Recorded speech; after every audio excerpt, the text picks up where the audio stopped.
I just finished a week-long trip in Alaska and went to many different cities and communities and talked to Alaskans about their needs and challenges that they face.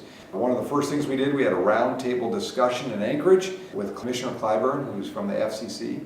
We wanted to explain to her about the needs we have on telecom from a business perspective and a community perspective. If it works in Alaska, it will work anywhere. And we believe broadband, when laid all across this great state of ours and making sure everyone is connected at high speed in some form or another, that we will be the model for the rest of the country. It has a great opportunity to have a good discussion about the importance of high-speed broadband for our state and moving us forward into the 21st century.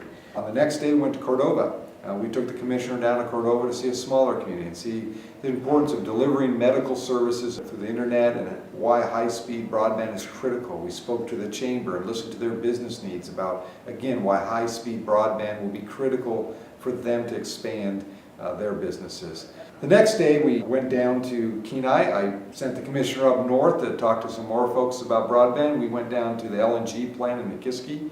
Saw an incredible opportunity for Alaska and continued opportunity for economic growth and job creation by exporting some of our gas supply to Japan, but at the same time talking about the expansion capacity and the gas needs and the energy needs for our country and our state and how Alaska can be a pivotal part of that. I had a chance to read to some kids at a library being expanded. I had a chance to hear from young people about what they think and their views about their community in Alaska.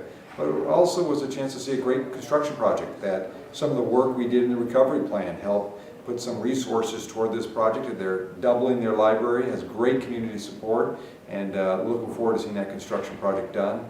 It's on time and ahead of schedule, which is always good to know. On Friday, we went up to Fairbanks. Spoke with a group of students that were at the university. They were juniors and seniors from high schools all across the state, learning about college life, but they also had a lot of great questions about the war in Afghanistan and Iraq and energy policy, as well as many variety of education issues they were concerned about, and the federal budget, the deficit. So it was a robust discussion about the hopes and dreams that these students have, but also the concerns they have about our state and our country.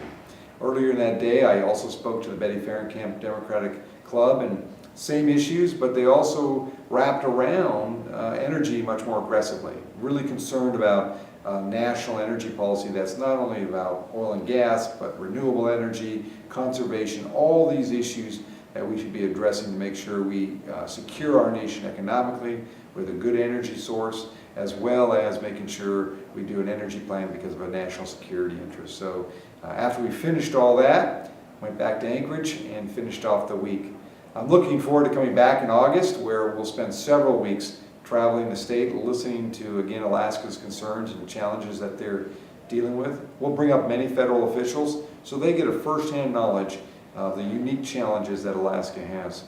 I look forward to being back there. I hope you keep in touch with our office by signing up for our newsletter, or go on Facebook or Twitter, or send us an email. But make sure you keep in contact, visit our local offices, or come by, if you're in DC, to our DC office. Looking forward to seeing you in August.